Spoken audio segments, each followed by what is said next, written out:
Selamat sore pemirsa, Anda kembali menyaksikan Sumatera Utara hari ini, edisi Kamis 30 Januari 2025. Kali ini bersama saya Putri Rahmadanizin. Pemirsa, tim redaksi kami telah merangkum berita pada sore hari ini, diantaranya Kodim 0209 bersama Sat Narkoba menggerebek lokasi narkoba. Informasi lainnya datang dari kios pedagang di Pasar Nauli ludes terbakar dan putusnya jembatan penghubung desa belum ada perbaikan hingga kini. Berikut berita selengkapnya.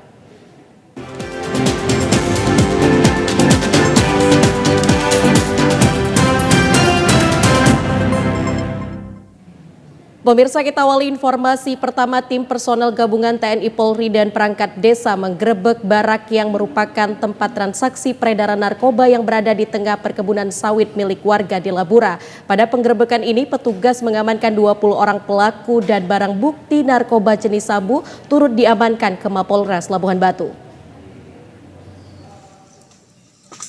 Dari video amatir terlihat petugas gabungan membakar barak yang dijadikan lokasi peredaran narkoba. Setelah sebelumnya mengamankan 20 orang yang sedang pesta narkoba di lokasi tersebut. Tepatnya di Dusun Air Sejuk, Pulau Dokom, Kuala Hulu, Labuan Batu Utara. Penggerebekan tersebut sontak menjadi pusat perhatian warga. Selain menggelandang 20 orang petugas, juga turut mengamankan berbagai barang bukti, di antaranya sabu-sabu, alat hisap, timbangan elektrik, plastik klip, HT, dan sepeda motor. Dari hasil pemeriksaan urin, 19 dari 20 orang positif menggunakan narkoba. Satu di antaranya langsung ditetapkan sebagai tersangka terduga pengedar. Sementara satu lainnya negatif mengkonsumsi narkoba. Kasdim 0209 Labuan Batu Mayor Infantri Sondang Hamonangan Tanjung mengatakan penggerebekan tersebut tindak lanjut dari informasi masyarakat sekitar yang telah resah dengan adanya peredaran narkotika jenis sabu-sabu. Satu orang yang sudah terindikasi sebagai tersangka, kemudian ada beberapa orang juga ini indikasinya masih sebagai pengguna saja, nanti akan dikembangkan lebih lanjut oleh penyidik. Kemudian ada beberapa barang bukti yang berhasil diamankan, yaitu ada dua HT, kemudian terutama ini narkoba jenis sabu-sabu seberat 2,16 gram, kamera alat ya, 2,16 gram, kemudian ada beberapa bong, plastik klip, pancis dan lain-lainnya. Untuk proses penyelidikan lebih lanjut, ke-20 orang pengguna dan pengedar sabu tersebut diamankan di Satres Narkoba Polres Labura. Pemirsa, seorang anak di bawah umur di Kabupaten Nia Selatan diduga mengalami penyiksaan oleh keluarganya sendiri. Kini anak tersebut telah dievakuasi ke puskesmas untuk mendapat perawatan medis. Kisah memilukan itu dialami Nelvin Ruru, bocah perempuan umur 10 tahun di desa Hilikara, Kecamatan Lolowau, Kabupaten Nia Selatan. Awal ia ditemukan diduga mengalami kekerasan fisik, diinformasikan melalui salah satu akun media sosial. Selanjutnya pemerintah desa bersama petugas keamanan dari kepolisian mendatangi lokasi dan langsung mengevakuasi ke puskesmas terdekat untuk menjalani perawatan medis. Kepala Desa Hilikara, Bonisman Giawa mengatakan anak tersebut ditinggal oleh kedua orang tuanya karena bercerai pada umur 5 tahun. Selanjutnya ia dirawat oleh paman dan kakeknya. Beberapa dugaan mencuat anak tersebut bukannya mendapat kasih sayang dari kerabat keluarganya, malah ia kerap disiksa dan ditelantarkan.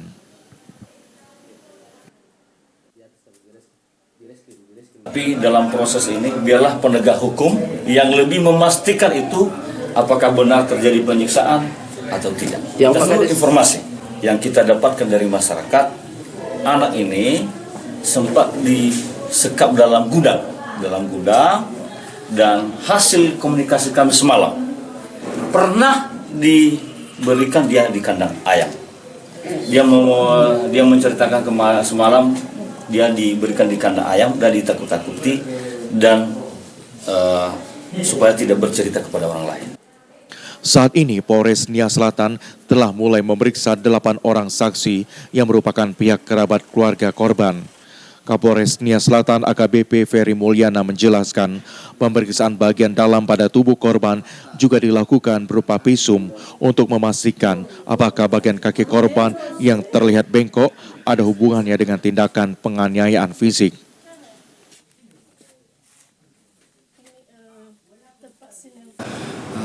juga melaksanakan pendalaman terkait fakta yang ada di lapangan dengan memanggil daripada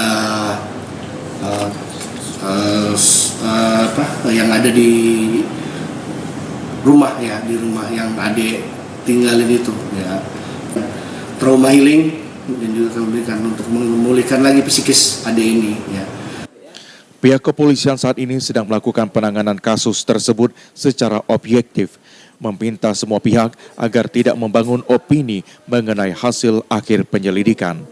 Untuk pemenuhan hak dasar anak, Polres Nia Selatan juga berkoordinasi dengan pemerintah desa. Pemirsa, sementara itu ibu dan anak diduga tewas disambar kereta api jurusan Medan Pematang Siantar, tepatnya di jalur desa Kesiangan Kecamatan Tebing Tinggi. Kuat dugaan korban bersama putrinya tidak menyadari akan kedatangan kereta api tersebut. Adapun korban diketahui bernama Cindy Aulia berusia 34 tahun dan putrinya Nurul Nisya berusia 4 tahun. Warga Dusun 4 Desa Naga Kesiangan Kecamatan Tebing Tinggi Kabupaten Serdang Bedagai. Akibat insiden ini sontak membuat heboh warga sekitar. Kejadian ini diketahui saat masinis menceritakan kepada petugas stasiun kereta api Bajalingge bahwa kereta api telah menyambar orang. Menurut informasi, korban sedang menggendong putrinya saat berjalan kaki setelah pulang kerja di samping rel kereta api. Tanpa disadarinya kereta api sedang melintas, korban ditemukan oleh petugas kereta api setelah menelusuri rel dan ditemukan korban Cindy Aulia meninggal di tempat. Sedangkan putrinya masih sempat dilarikan ke rumah sakit Pabatu. Tidak lama kemudian putrinya atas nama Nurul Nisya juga meninggal dunia. Pada kejadian tersebut, tim Inafis Polres Tebing Tinggi mendapat laporan langsung turun ke tempat kejadian perkara dan langsung mengevakuasi kedua jenazah korban ke Rumah Sakit Bayangkara Tebing Tinggi untuk kepentingan otopsi. Kepala Dusun 4 Joni Hardi membenarkan bahwa korban merupakan warganya dan kuat dugaan korban bersama putrinya tidak menyadari kereta api akan menyambar dirinya. Kini pihak desa sedang mengurus proses pengembalian jenazah hingga sampai ke rumah duka. Pas pulang kerja jalan dari kereta api, gak lama baru saja lihat ada kereta itu sama kereta api.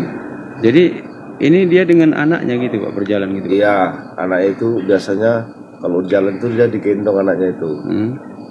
Yang mamanya meninggal di tempat kejadian, anaknya sempat juga dibawa ke rumah sakit Batu tadi, tapi nggak lama di sana terus menyusul dia meninggal. Pemirsa, seorang bocah perempuan Delvin Dururu berumur 10 tahun yang menjadi korban atas kasus penganiayaan tersebut saat ini dalam proses pemulihan kondisi kesehatannya.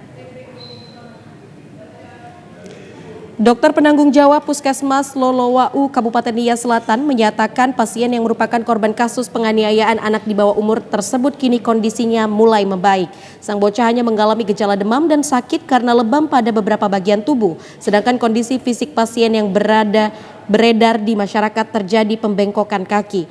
Oleh pihak fasilitas kesehatan di wilayah itu menyatakan akan memberikan rujukan melalui kepolisian karena harus dilakukan ronsen oleh dokter spesialis tulang pada Rumah Sakit Umum Dr. M. Thompson Nias di Gunung Sitoli.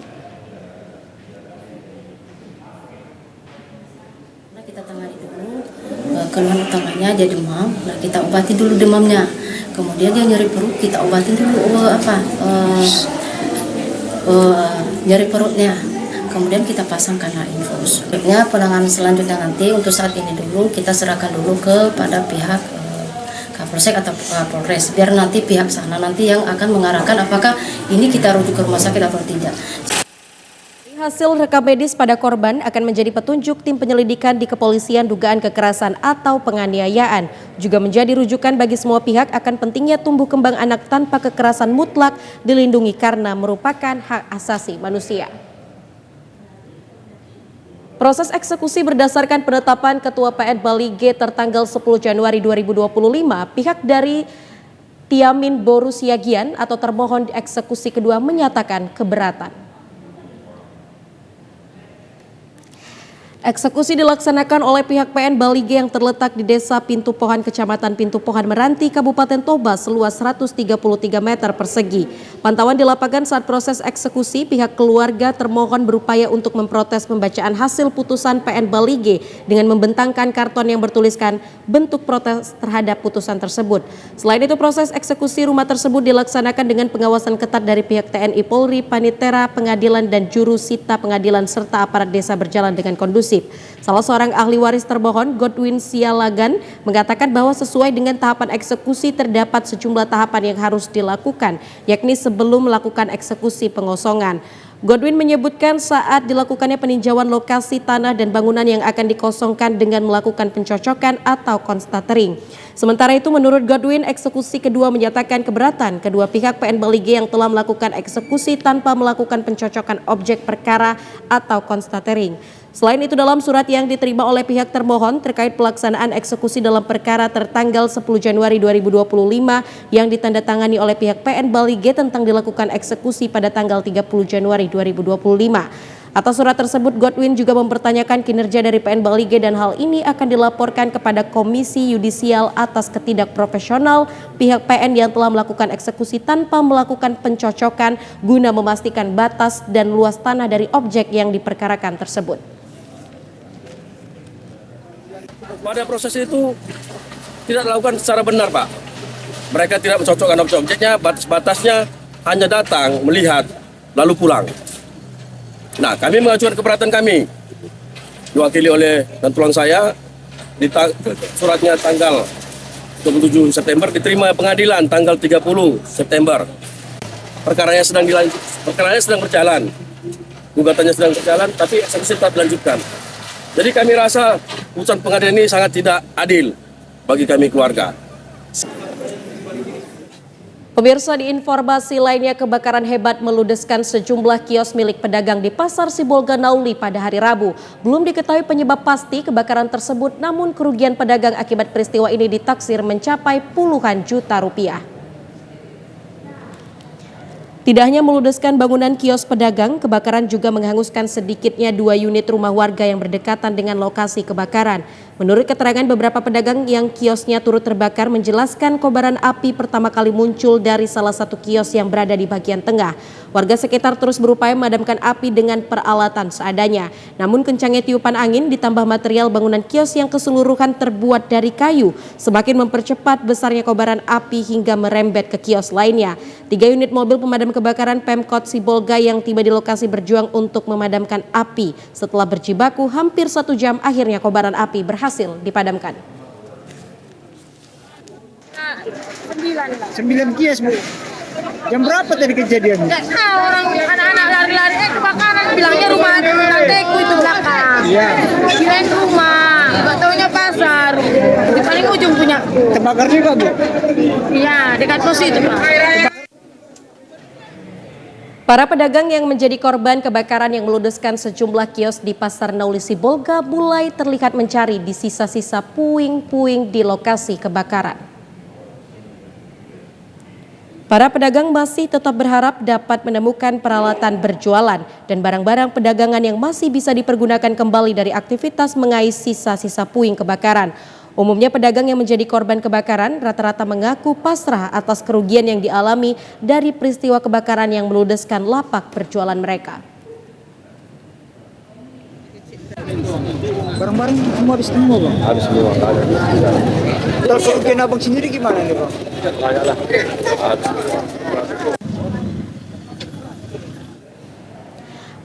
Saat ini lokasi kebakaran yang meludeskan sejumlah kios milik pedagang Pasar Sibolga Nauli tersebut telah dipasangi garis polisi dan warga masih terlihat berkerumun di lokasi kebakaran. Sementara itu belasan prajurit TNI dari Kodim 0211 Tapanuli Tengah terlihat membantu pedagang dengan membersihkan puing-puing kebakaran yang masih berserakan.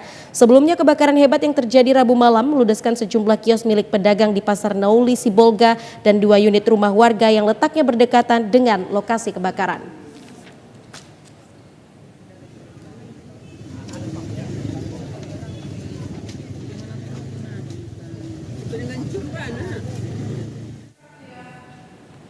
Puluhan warga desa Perlis, Kecamatan Berandan Barat, Kabupaten Langkat yang didominasi kaum ibu menyerbu kantor desa menuntut kejelasan dana bantuan langsung tunai untuk para nelayan yang diduga dikorupsi oleh kepala dusun.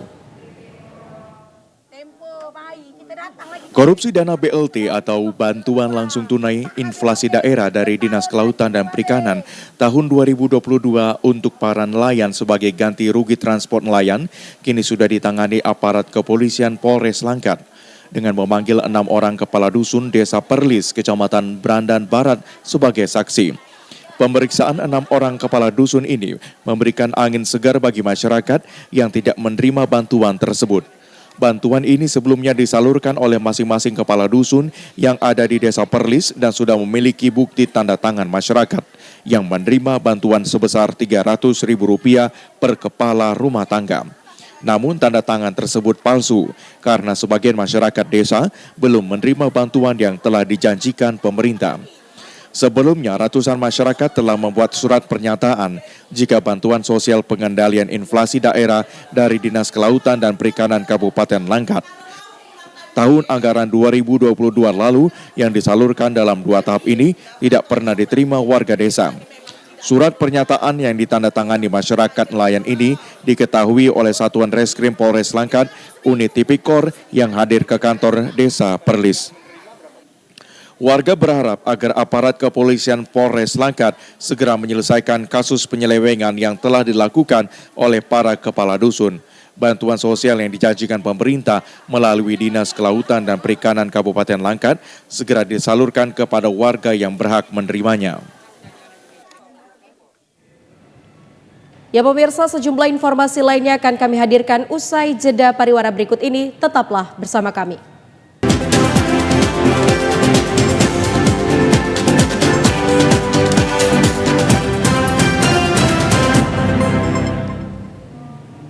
Terima kasih Anda masih bersama kami di Sumatera Utara hari ini. Pemirsa, jembatan penghubung terdekat antar dusun dan desa di Labuhan Batu Selatan terputus, namun hingga kini belum ada perbaikan dari pemerintah. Inilah kondisi jembatan dusun Sijambu, Desa Sisumut, Kecamatan Kota Pinang yang amblas usai diterjang banjir beberapa waktu yang lalu. Terlihat badan jembatan sudah hampir menyentuh air sungai sehingga tidak layak untuk dilalui. Meski demikian, warga masih tetap melalui jembatan tersebut untuk menjalankan aktivitas sehari-hari, seperti antar jemput anak sekolah maupun bekerja karena tidak ada pilihan lain. Karena jembatan tersebut merupakan satu-satunya jalan terdekat dan sangat dibutuhkan masyarakat dusun Sijambu. Namun ironisnya hingga kini jembatan tersebut belum tampak ada perbaikan dari pemerintah sehingga masyarakat secara bergotong royong menimbun sisi jembatan yang sudah longsor dengan tanah agar jembatan tetap dapat dilalui meski berisiko tinggi. Purwanto, salah seorang warga masyarakat dusun Sijambu, menjelaskan sebelumnya jembatan tersebut pernah amblas dan diperbaiki dengan swadaya masyarakat. Namun saat dilanda banjir, jembatan darurat tersebut hanyut di bawah banjir dan sampai sekarang belum ada perbaikan. Namun demikian, warga masih tetap melalui jembatan tersebut sehingga warga mengalami kecelakaan di saat menghantar anak sekolah dan jatuh ke sungai. Namun hingga saat ini pemerintah daerah belum ada tanggapan dan juga pemerintah desa. Dulu hari itu pernah Pak amblas, udah dibolos sama swadaya masyarakat lah. Nah, itu udah amblas, terus banjir lagi, hanyut. Mulai tanggal 17 Januari malam pagi jam 4.15 jadi titiknya hanyut, sampai sekarang belum ada perbaikan lagi Pak. Melalui masyarakat Pak? Iya Pak, dilalui kan ini tak pakai bantuan darurat ini Pak, dibolos sama masyarakat lah. Bagaimana caranya biar bisa kilometer kereta bisa lewat Pak.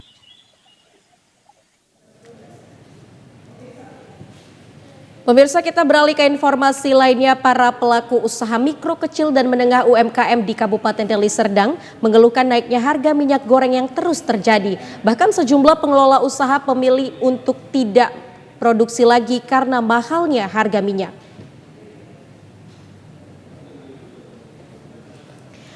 Naiknya harga minyak goreng ini dinilai memberatkan pelaku usaha yang sangat bergantung pada minyak goreng sebagai bahan utama dalam memproduksi usaha mereka. Seperti yang dikeluhkan Ibu Suryani, seorang pengusaha keripik ubi, pisang, dan kacang di Desa Serotan, Kecamatan Percut Setuan, Deli Serdang. Suryani mengungkapkan keresahannya terkait naiknya harga minyak goreng yang dianggap sudah tidak sesuai lagi dengan harga makanan yang diproduksinya. Biasanya harga minyak goreng curah 1 dirigen dengan harga Rp370.000, namun sekarang sudah di atas Rp400.000. Harga ini cukup mahal bagi UMKM yang usaha skala kecil. Ia berharap pemerintah dapat memperhatikan kondisi ini agar UMKM tetap bisa bertahan.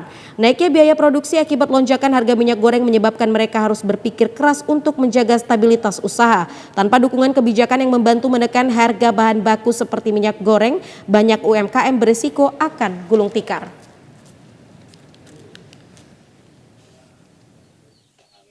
Jadi karena minyak terlalu naik ini macam mana lah, walaupun sulit, pendapatannya kurang kurang memadai gitu pendapatannya, orang eceran ketengan bukan yang kiluan.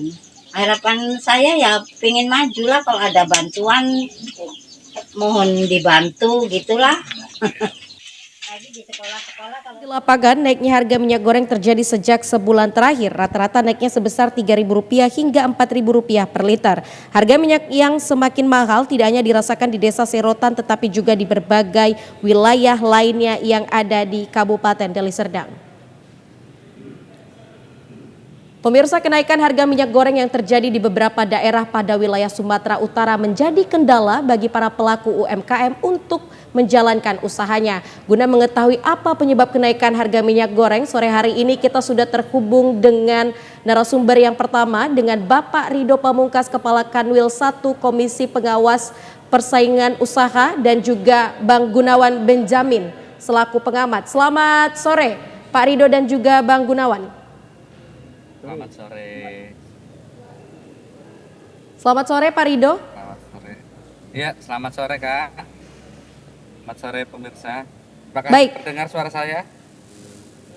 Baik Pak Rido, terkait dengan kenaikan harga minyak goreng, mengingat apa hasil sidang yang dilakukan pagi tadi? Bagaimana pantauan terkini Pak Rido? Iya, tadi pagi kita melakukan sidak dengan Disperindak. Memang harga minyak kita itu masih di atas harga acuan.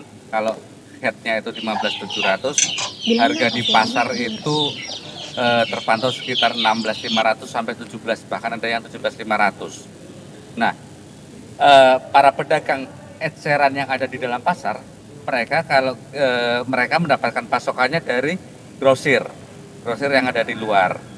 Grosir yang ada di luar ini barulah mungkin mendapatkan harga dari sales atau agen. Sementara mereka sendiri mengatakan harga dari sales kadang lebih mahal daripada harga dari grosir. Ini yang mau kita coba telusuri lah, proses rantai distribusinya ini. Apakah rantai distribusinya yang panjang dan terjadi jual beli antar pedagang sehingga menyebabkan harga di level konsumen ini tinggi, atau memang ada dua persoalan. Yang pertama tadi distribusinya, yang kedua adalah di tingkat produsennya, di tingkat hulunya sendiri.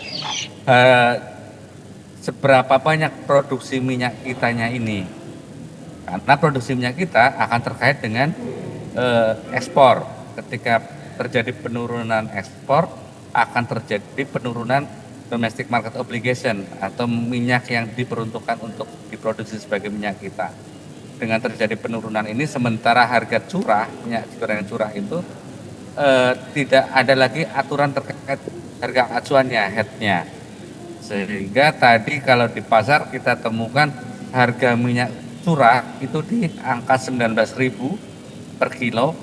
Ini cukup tinggi dan bisa menyebabkan perpindahan dari konsumen yang biasanya mengkonsumsi minyak curah beralih ke minyak kita. Akibatnya tadi, dari sisi hulu produsen itu tidak banyak memproduksi atau berkurang produksinya. Di sisi hilirnya permintaan konsumen terhadap minyak kita tinggi. Baik, kita Baik Pak, jadi memang ada beberapa alasan mengapa pada akhirnya minyak goreng ini mengalami kenaikan. Lantas Bang Gunawan sebagai pengamat ekonomi, apa yang Anda lihat saat ini ketika mungkin banyak UMKM skala mikro kecil ya yang meresahkan hal ini terjadi? Bagaimana menurut tanggapan Anda? Silakan Bang Gunawan. Ya, jadi kalau kita lihat dari perkembangan harga CPO dunia itu kan sebenarnya sempat naik ya di atas Rp5.200 per ton di Desember awal 2024 kemarin. Kenaikan itu berlanjut hingga awal Januari, tapi saat ini turun kisaran 4.000-an dan 4.300, 4.500. Nah, tetapi kan pada saat kita memasuki bulan Januari 2025, ini kan ada penyesuaian harga pokok produksi untuk minyak goreng, yang salah satunya dipicu oleh kenaikan dari upah minimum yang 6,5% itu ya. Kalau di lapangan itu realitanya bisa lebih dari 6,5%. Nah, kenaikan ini mengakibatkan harga minyak goreng yang harusnya turun karena harga CPO-nya sudah turun itu tidak melakukan adjustment seperti harga di sebelumnya. Kita berkaca pada bulan September itu harga minyak goreng minyak goreng curah ya khususnya ya, itu harganya Rp17.000 per kilogram. Nah, kalau seandainya dengan harga CPO yang saat ini yang diasumsikan sama dengan yang di bulan September yang di angka yang sama, itu kan seharusnya kan harga minyak goreng bisa turun ke sini. Tapi kan kita nggak bisa konyong-konyong yang ngomong harga minyak goreng bisa ke 17. Karena harga pokok produksi yang kalau mempertimbangkan kenaikan harga itu sudah terjadi di Januari 2025. Itu yang perlu dipahami. Selanjutnya, yang jadi persoalan adalah kenaikan harga minyak goreng curah yang saat ini itu seperti yang sampaikan Pak itu ya, kita juga menemukan tiap hari kita melakukan pantauan, itu harga minyak goreng curah yang paling mahal ada yang 20.000 di wilayah-wilayah kota-kota besar bagian barat Sumatera Utara, tapi kalau di bagian timur itu rentang harganya itu 18,5 hingga Rp19.000 per kilogram. Harga tersebut tentunya akan mendorong para pelaku UMKM maupun ibu rumah tangga untuk membeli minyak kita. Nah, minyak kita ini dibanderol 15.700, tapi nanti realitas di lapangan bisa 16.000 pembulatannya seperti itu prakteknya. Tetapi kalau misalnya udah nyampe ke 17 atau mungkin sampai ke 17,5 ya ini terlalu tinggi udah. Nah, apa yang bisa dilakukan oleh pemerintah? Pertama, menambah pasokan untuk minyak kita di pasar, gitu kan ya. Terus dipantauin tuh harganya dipastikan tidak melebihi dari HEP-nya. Ya kalau misalkan masih di 16.000 itu masih ada batas toleransi lah, kan gitu ya. Nah itu dulu, tapi kan lagi-lagi produksi minyak kita ini kan sangat bergantung dari DMO, Domestic Market Obligation, yang sangat terkait relasinya dengan masalah ekspor itu tadi. Kalau ekspornya turun, berarti DMO-nya, produksi minyak gorengnya juga turun, ini juga jadi masalah. Nah, kalau seandainya dengan situasi yang sekarang, benarnya itu para pelaku UMKM atau masyarakat, itu kalau seandainya harga minyak goreng curah bisa turun ke 17.300 aja, itu mereka bisa beralih ke minyak kita. Nggak akan memborong minyak curahnya. Tapi kan yang jadi persoalan minyak curahnya sudah di 18-19, yang secara otomatis ini lebih mahal dibandingkan harga minyak goreng minyak kitanya tadi. Baik. Nah, kalau seandainya harga minyak goreng curahnya juga sekitar, terus mungkin harga minyak kitanya di angka 16.000 itu bisa bertahan di situ, karena memang ada restriksinya di situ. Itu yang saya lihat hari ini. Baik, terima kasih. Pak Rido sendiri mengingat dengan tanggapan yang dikatakan dari Pak Gunawan sebagai pengamat ekonomi, kita tahu bahwa kenaikan harga minyak goreng ini tidak terjadi pada minyak goreng curah, namun juga pada minyak goreng kemasan. Apa penyebabnya, Pak? Dan apakah memang kita katakan hari-hari besar juga mempengaruhi stabilitas harga minyak goreng sendiri? Silakan tanggapan Anda, Pak Rido. Ya, kalau hukum pasarnya memang supply and demand. Tapi kan kalau minyak goreng itu kan kebutuhan sehari-hari yang jarang melonjak tinggi. Jadi itu sebetulnya dari sisi permintaan itu relatif stabil. Yang berubah adalah dari sisi suplainya. Apakah karena tadi itu di sisi suplai ada banyak persoalan juga di hulunya. Yang pertama tadi terkait dengan masalah ekspor. Yang kedua kemudian ada juga program swasembada energi, di mana juga CPO dialihkan ke biodiesel, itu dengan konsep yang baru ini dengan B40. Ada juga kemudian yang banyak sekarang diekspor dalam bentuk CPO jenuh, asam jenuh. Ini yang juga mempengaruhi juga, bisa jadi terjadi pengurangan DMO CPO, karena CPO-nya diekspor tidak dalam bentuk CPO untuk pangan, tapi yang jenuh. Nah, ini yang kemudian mempengaruhi dari sisi hulunya. suplainya. Dari sisi hilirnya, ini di distribusinya. Ketika ada permintaan yang tinggi, itu pasti ada moral hazard juga dari pelaku usaha untuk mencari keuntungan sebesar-besarnya. Ini yang sering terjadi. Apakah itu kemudian dalam bentuknya penimbunan, atau itu bentuknya di bundling, artinya dipaketkan penjualannya dengan produk yang tidak laku misalnya. Itu juga menyebabkan harga menjadi semakin tinggi. Apalagi ketika rantainya semakin panjang, seharusnya kita sudah punya aplikasi Simirah. Aplikasi Simirah itu sudah bisa mengontrol produsennya siapa, memproduksi berapa, dijualnya kemana, dilaporkan menjualnya D2-nya kemana, D2-nya ke pengecernya siapa. Tapi setelah itu dari antar pengecer atau dari grosir ke pengecer yang masuk dalam pengawasan. Baik, itu yang membuat mungkin juga mempengaruhi. Baik, jadi memang banyak faktor yang mempengaruhi Pak. Lantas Pak Gunawan, ya terjadi kenaikan harga ini tentunya pelaku UMKM skala mikro kecil ini mengalami keresahan Pak. Seharusnya apa yang harusnya dilakukan pemerintah? Apa yang harusnya didapatkan oleh pelaku UMKM menurut Pak Gunawan? Silakan. Ya, pertama ya, kalau untuk mengidentifikasi masalah kenaikan harga minyak kita ya, atau minyak goreng yang diatur dengan HET ini, ya rantai pasoknya itu tadi yang perlu diperhatikan. Kita tahu bahwasanya di saat terjadi demand yang cukup signifikan pada permintaan akan barang tertentu, itu tidak menutup kemungkinan ada pasar-pasar spekulasi di situ, ada spekulan yang bermain di situ. Nah, di saat seperti sekarang ini ya, itu kan tentunya kan distributor atau mungkin produsen itu sudah memperkirakan dengan penurunan DMO yang dihebatkan oleh ekspor yang turun gitu kan. Ini kan bisa mengakibatkan supply untuk minyak kita di lapangan pun kurang. Pada saat supply itu berkurang, nah ini orang akan melihat bahwasanya wah ini kesempatan untuk bermain, menimbun atau melakukan manipulasi pasar. Nah itu bisa dilakukan seperti itu. Makanya kita berharap KPPU bisa turun ke situ. Nah, selanjutnya ya kan ya, kalau untuk bentukan harga sendiri, saya juga melakukan pemantauan, itu para distributor ya, para grosir, itu menyatakan bahwasanya harga yang mereka sudah dapatkan dari rantai pasok di atasnya, itu menyatakan bahwasanya harga sudah di atas HET. Jadi pembentukan harga ini bisa kemungkinan ada di D0 atau di 1 yang jadi mitra distributor paling dekat si produsennya. Baik. Kalau itu terjadi, maka memang perlu pencegahan. Kalau pencegahan itu muncul, sebaiknya Disperindak turun ke situ, kan gitu. Nah, kalau seandainya tidak ditemukan masalah di situ, berarti kita bicara masalah pasokan secara murni. Pasokan murni ini kan berarti kan kita mengandalkan bagaimana agar supaya produsen ini meningkatkan produksinya. Benar. Kalau seandainya DMO tadi kebijakannya sudah tidak bisa mengakomodasi supply minyak kita yang ada di pasar, ya ada baiknya kebijakan DMO tadi dirubah. Jadi aturan-aturan itu harusnya fleksibel mengikuti perkembangan pasar yang dinamis seperti sekarang ini. Jadi tidak ada yang dirugikan di sini. Tidak ada kenaikan harga goreng yang cukup signifikan seperti yang sekarang, dan tidak ada kerugian-kerugian yang dialami oleh masyarakat maupun UMKM pada umumnya. Baik, terima kasih Bang Gunawan atas pendapat Anda. Mungkin Pak Ridho sedikit closing statement Anda, singkat dan padat, mungkin pesan-pesan terhadap masyarakat ataupun pelaku UMKM. Silakan Pak Ridho. Ya, buat masyarakat juga kita sesuaikan juga lah, misalnya karena jarak antara minyak goreng premium sekarang dengan minyak kita itu kan tidak terlalu jauh, artinya biarlah untuk minyak kita itu memang dialokasikan untuk UMKM atau masyarakat menengah ke bawah.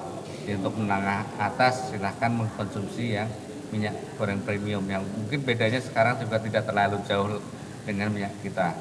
Itu yang pertama. Yang kedua, kemudian dari sisi pelaku usahanya ini, jangan kemudian memanfaatkan momentum-momentum seperti ini, apalagi pelaku usaha skala menengah yang punya kemampuan untuk mengatur harga, ini kemudian melakukan tindakan-tindakan spekulasi seperti menimbun atau menunggu harga, nanti ada isu harga akan naik, ditimbun dulu, ditahan dulu, dan segala macam. Ini yang membuat menciptakan keresahan lagi di masyarakat itu.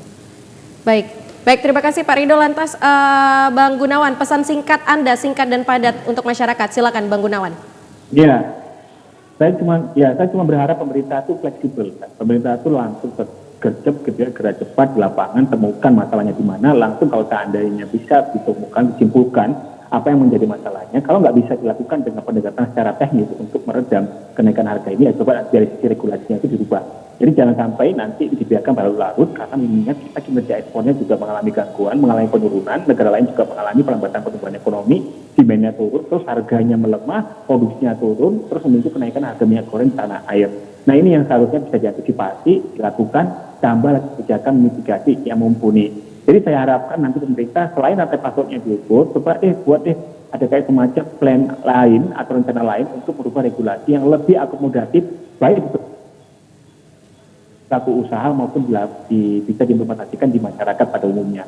Jadi nanti nggak ada lagi nih masalah-masalah yang seperti sekarang ini, harga minyak kita yang udah diatur pakai HET 15.700, tahunnya naik sampai 17.000. Begitu nanti konsumen yang ingin beralih ke minyak kemasan yang fixnya nggak begitu jauh, tetap aja mereka ditekan. Terus kalau misalkan beralih minyak curah tetap aja lebih mahal. Nah ini kan jadi kendala. Nah kalau memang mau berani ya, pemerintah juga harus konsisten dengan menaikkan HET-nya itu tadi. Kalau memang udah nggak bisa melakukan apa-apa di situ. Baik. Jadi masyarakat juga paham di situ bahwasanya harga memang sudah terbentuk seperti ini. Gitu loh. Baik Bang Gunawan. Baik Bang Gunawan, kita juga mengharapkan sebagai masyarakat agar ada kebijakan-kebijakan untuk menjawab keresahan dari masyarakat dan juga pelaku UMKM. Terima kasih Pak Rido dan juga Bang Gunawan atas kehadiran Anda di sore hari ini. Selamat sore dan selamat beraktivitas kembali. Ya pemirsa, sejumlah informasi lainnya akan kami hadirkan usai jeda pariwara berikut ini. Tetaplah bersama kami.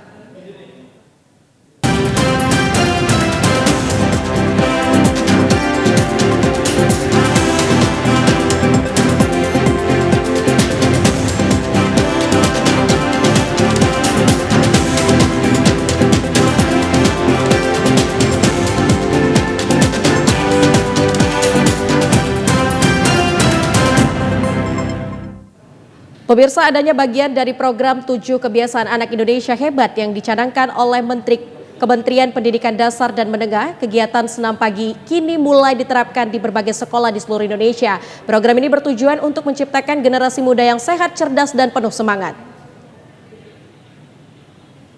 Para guru SMK Negeri 8 Medan langsung menerapkan senam pagi setiap hari di sekolah. Pelaksanaan program senam pagi ini hanya dilakukan 4 hari, yakni pada hari Selasa, Rabu, Kamis, dan Sabtu. Dan para guru juga melakukan senam pagi terkhusus untuk hari Jumat.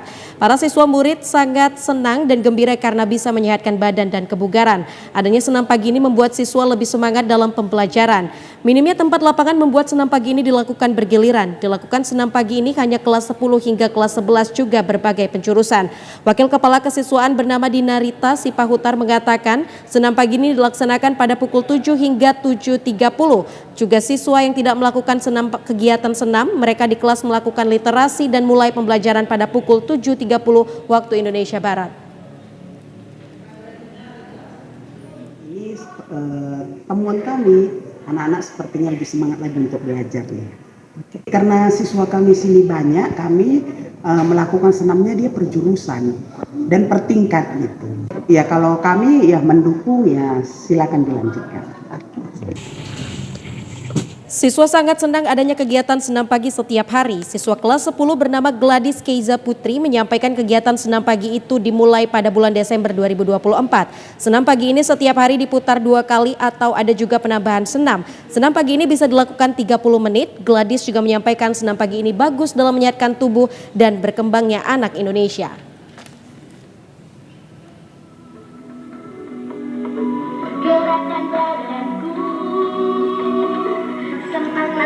Tanggapan saya bagus sih, juga menyehatkan tubuh SMK Negeri 8 Medan ini, anak-anak di sini kan jadi berkembang, terus menyempatkan waktu itu kan bisa kita sebelum belajar itu kita bisa menyehatkan tubuh juga, banyak pergerakan juga. Harapannya semoga anak-anak di Indonesia ini semakin sehat, berkembang dan maju.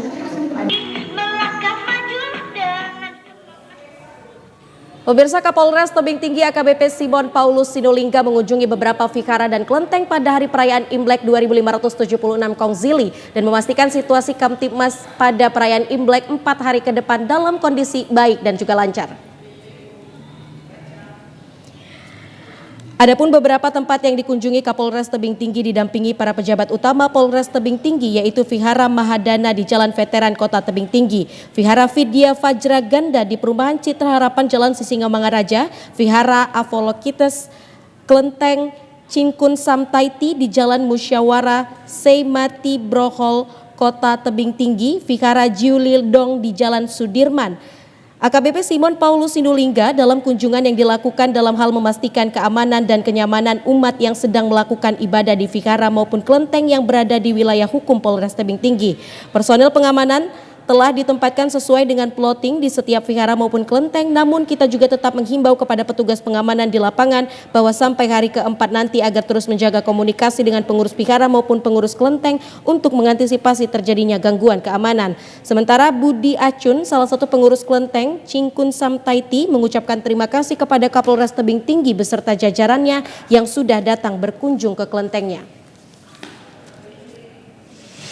Jadi untuk pengamanan tahun baru ini kita laksanakan dari tadi malam. Rangkaiannya untuk hari ini kita udah berkunjung ke kelenteng. Di sana semuanya dalam keadaan aman, tertib dan melaksanakan ibadah. Kita harapkan sampai hari keempat nanti mungkin tetap harus kita doakan supaya tetap aman, karena pengamanan juga udah kita plotting untuk sampai kegiatan ini selesai.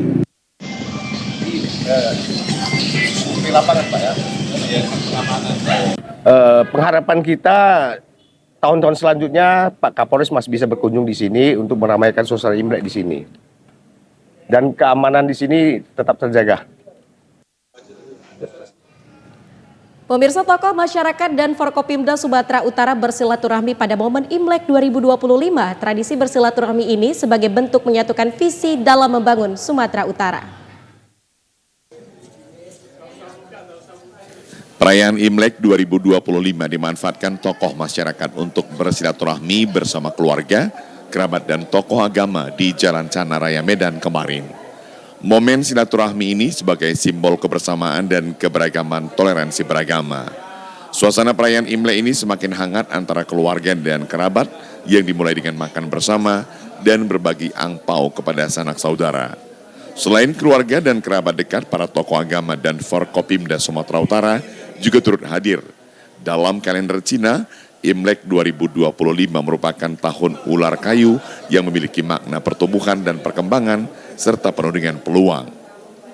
Wali Kota Medan Bobi Afif Nasution yang turut menghadiri silaturahmi di rumah salah seorang tokoh masyarakat Tionghoa mengatakan kebersamaan harus terus dijalin antar umat beragama dalam membangun Sumatera Utara.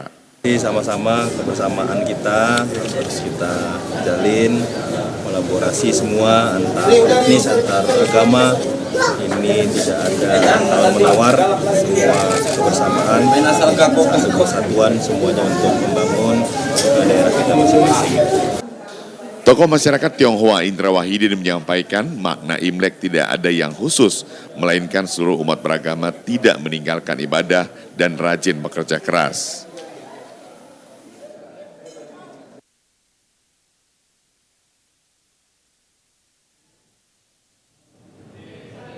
Perayaan Tahun Baru Imlek 2576 Kongzili tahun 2025 disambut dengan sukacita oleh masyarakat Tionghoa yang ada di Kota Pematang Siantar. Rasa sukacita Tahun Baru Imlek ini terlihat dari antusias warga Tionghoa yang ada di Kota Pematang Siantar yang datang untuk melaksanakan ritual sembahyang di lokasi Vihara Avalokitesvara, Kota Pematang Siantar pada Rabu pagi. Pengurus perwakilan umat Buddha Indonesia Walubi Kota Pematang Siantar, Chandra, menyebutkan perayaan Tahun Baru Imlek di tahun ini tampak lebih meriah dari tahun sebelumnya. Hal ini terlihat dari jumlah masyarakat Tionghoa, baik yang berasal dari Kota Pematang Siantar maupun yang berasal dari luar daerah yang datang ke Vihara Avalokitesvara, Pematang Siantar untuk melaksanakan ritual sembahyang lebih banyak dari tahun sebelumnya. Dikatakan Tahun Baru Imlek 2576 tahun 2025 ini merupakan tahun ular. Warga Tionghoa diminta untuk bekerja lebih keras dan berbuat kebaikan antar sesama. Sementara itu, Wali Kota Pematang Siantar bersama jajaran Forkopimda Kota Pematang Siantar melakukan kunjungan dan silaturahmi ke Vihara Avalokiteshvara yang menjadikan suasana perayaan Tahun Baru Imlek di Kota Pematang Siantar tampak semakin meriah. Kita mengadakan pelaksanaan ibadah untuk masyarakat Tionghoa, bersilaturahmi dengan masyarakat Tionghoa yang beribadah di Vihara Avalokiteshvara. Ya, semoga tahun ini kita bisa sehat-sehat, tambah makmur, kemudian bisa menjalankan kegiatan kita lebih baik lagi dibanding tahun lalu, serta untuk kota kita ini tetap saling toleransi satu sama lain seperti yang sudah ada sebelumnya. Perayaan Imlek di Vihara Vidya Vajraganda Kota Tebing Tinggi biasanya dipenuhi dengan bakaran dupa-dupa yang besar dan banyak serta pakaian serba merah. Namun berbeda untuk tahun ini di Vihara tersebut umat Buddha melewati tahun dengan ibadah yang khusyuk dengan nuansa merah muda atau pink. Jemaat Tionghoa yang ada di Kota Tebing Tinggi terlihat memadati Vihara Vidya Vajraganda yang berada di Komplek Citra Harapan Blok D Jalan Sisingamangaraja Kota Tebing Tinggi. Mereka datang ke Vihara untuk melakukan ritual doa bersama dalam merayakan Hari Imlek yang ke-2576 tahun 2025. Tidak seperti tahun sebelumnya yang biasanya jemaat menggunakan pakaian dengan nuansa merah, tapi kali ini seluruh jemaat mengenakan pakaian nuansa pink.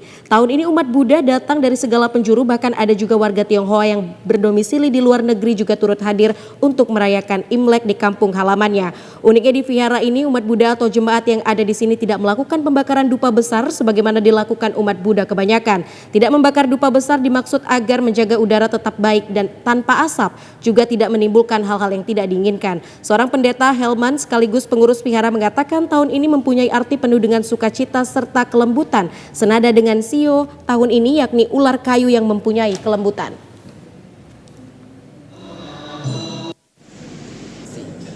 Di tradisi Tionghoa merah itu artinya sukacita. Jadi merah itu melambangkan hal yang baik. Pink itu adalah merah muda, berarti anaknya dari merah. Walaupun warnanya lebih cerah daripada merah yang menyala, tetap artinya penuh dengan sukacita. Cuma pink itu identik dengan kelembutan. Berarti tahun ini kita harus seperti mungkin tahun ular ya, harus lembut tetapi wow keren. Pemirsa, selain bertugas untuk menegakkan peraturan daerah, Satuan Pamong Praja Kota Medan juga membentuk band yang siap menghibur warga Medan saat berwisata kuliner di angkringan UMKM Kota Medan. Inilah persiapan band Satpol PP Kota Medan yang melakukan latihan untuk menggelar perform di angkringan UMKM yang ada di Kota Medan. Band yang seluruhnya merupakan anggota Satpol PP Kota Medan ini terlihat sudah mahir dalam memainkan berbagai alat musik. Kepala Satuan Pamong Praja Kota Medan, Rahmat, mengatakan band yang dibentuk dari tahun 2022 ini seluruh anggota band merupakan anggota Satpol PP Medan. Rahmat menyebut band ini sengaja dibentuk agar dapat menghibur pengunjung wisata kuliner angkringan UMKM yang ada di Kota Medan. Selain untuk menghibur pengunjung angkringan, band ini juga pernah tampil di beberapa event resmi pemerintah Kota Medan seperti acara malam pergantian tahun yang diselenggarakan di lapangan Benteng Kota Medan, dan diharapkan dengan adanya band Satpol PP Kota Medan ini dapat memberikan hiburan bagi masyarakat. Ini baru kita bentuk setahun. Kalau untuk konser kita udah berapa kali kegiatan termasuk nonton bareng, kemudian berapa konser artis di kota kita sudah ikut tampil, termasuk ke depan ini nanti kita akan mengisi Ramadan daerah pemerintah Kota Medan. Pemirsa, berikut informasi perakiraan cuaca di sejumlah daerah di Sumatera Utara dari Badan Meteorologi, Klimatologi, dan Geofisika Wilayah 1 Medan berlaku pada Jumat 31 Januari 2025. Halo Sobat BMKG, senang sekali saya Fauziah Fitri Damanik, Prakirawan BBMKG Wilayah 1 Medan, akan memberikan informasi perakiraan cuaca dan hotspot Provinsi Sumatera Utara untuk Jumat 31 Januari 2025. Pada dini hari diperkirakan cerah berawan dan berpotensi hujan ringan hingga sedang di wilayah Sumatera Utara. Hujan sedang berpotensi terjadi di wilayah Langkat dan sekitarnya. Pada pagi hari diperkirakan cerah berawan dan berpotensi hujan ringan di wilayah Sumatera Utara. Hujan ringan berpotensi terjadi di wilayah Humbangan Sundutan, Gunung Sitoli, Padang Sidempuan, Mandailing Natal, Nias, Nias Barat, Nias Utara, Samosir, Tapanuli Selatan, Tapanuli Tengah, Tapanuli Utara, Toba, dan sekitarnya. Pada siang hingga sore hari diperkirakan berawan dan berpotensi hujan ringan hingga sedang di wilayah Sumatera Utara. Hujan sedang berpotensi terjadi di Tapanuli Selatan, Tapanuli Utara, dan sekitarnya. Pada malam hari diperkirakan berawan dan berpotensi hujan ringan hampir di seluruh wilayah Sumatera Utara. Suhu udara berkisar antara 14 sampai 33 derajat Celcius dengan kelembaban udara berkisar antara 63 sampai 98%. Angin bertiup dari timur laut hingga tenggara dengan kecepatan 4 sampai 9 km per jam. Tidak terpantau adanya titik panas atau hotspot di wilayah Sumatera Utara pada pantauan tanggal 29 Januari 2025. Diimbau kepada masyarakat agar tetap waspada terhadap potensi hujan dengan intensitas sedang yang dapat disertai petir dan angin kencang di lereng timur, pantai barat, lereng barat, dan pegunungan Sumatera Utara yang dapat mengakibatkan bencana hidrometeorologis seperti banjir dan tanah longsor. Demikianlah informasi yang dapat saya sampaikan, semoga bermanfaat dan terima kasih. Ya pemirsa, informasi tadi sekaligus menutup perjumpaan kita di Sumatera Utara hari ini. Saya Putri Zen mewakili seluruh kerabat kerja yang bertugas pamit undur diri. Selamat sore dan sampai jumpa.